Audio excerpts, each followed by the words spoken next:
भारतीय संविधान 25 भागों में विभक्त है। अगर हम भाग 1 की बात करें तो उसमें 4 अनुच्छेद है। अनुच्छेद 1 में कहा गया है कि अनुच्छेद 1 में बेसिकली 2 बातें कही हैं। एक तो हमारे देश का नाम क्या होगा, दूसरा हमारे देश का राज्य पद्धति या उसका स्वरूप कैसा होगा। अगर हम पहली बात करें तो हमारे देश का नाम इंडिया अर्थात भारत हमारे जो संविधान में है वो नाम है, क्योंकि किसी भी तरीके की दोनों हो मतकृत थे, कोई विवाद नहीं था। किसी लोगों ने इंडिया यानी कि हमारा जो पुराना नाम है भारत उसको सुझाया दिया, कुछ लोगों ने इंडिया नाम की वकालत की और इसलिए दोनों नाम स्वीकार है।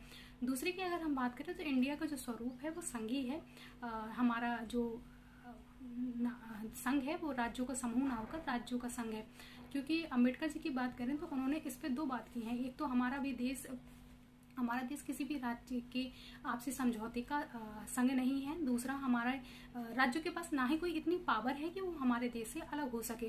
क्योंकि अगर वहीं हम अमेरिका जैसे राज्य की या हम अमेरिका जैसे देश की बात करें, राज्य का मतलब यहाँ मैं स्टेट की बात नहीं कर रही हूँ, अगर हम वहीं अमेरिका जैसे देश की बात करें तो वहाँ राज्यों के पास इतनी पावर है कि वो कभी भी चाहें तो अमेरिका से अलग हो सकते हैं। जबकि भारत के पास ऐसी कोई भी शक्ति नहीं है उनके राज्यों के पास कि वो अपने देश से अलग हो सके।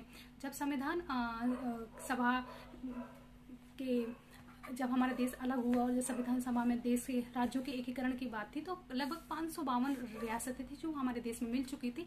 3 थी अपवाद थी, जम्मू कश्मीर, हैदराबाद और जूनागढ़। समय समय के तहत जूनागढ़ और हैदराबाद को भी भारत में मिला लिया गया।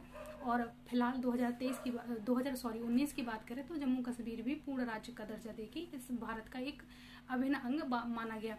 वहीं अगर हम बात की कि भारत में जो 3 तरह के राज्य हैं, राज्य, संघ शासित प्रदेश और अर्जित की राज्य। अर्जित कभी भी अगर हम कोई ऐसा जमीन या ऐसा कोई स्टेट अर्जित करते हैं तो हम उसको भी भारत में विलय करेंगे। दूसरी बात है कि हमारे जो यूनियन और फेडरल में डिफरेंस क्या है, या फिर उसको क्यों नहीं, फेडरल को क्यों नहीं अपनाया गया है। क्योंकि फेडरल में कहीं ना कहीं संघ बहुत पावरफुल नहीं होता है।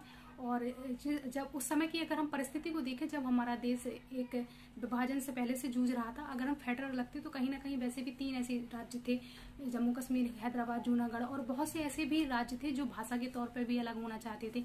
अगर हम उस परिस्थिति को देखें तो हम एक विभाजन का दंश झेल चुके थे, इसलिए हमने अपने संघ को राज्यों का संघ माना है, ना कि राज्यों का समूह। और यही हमारे संविधान के अनुच्छेद 1 में प्रावधान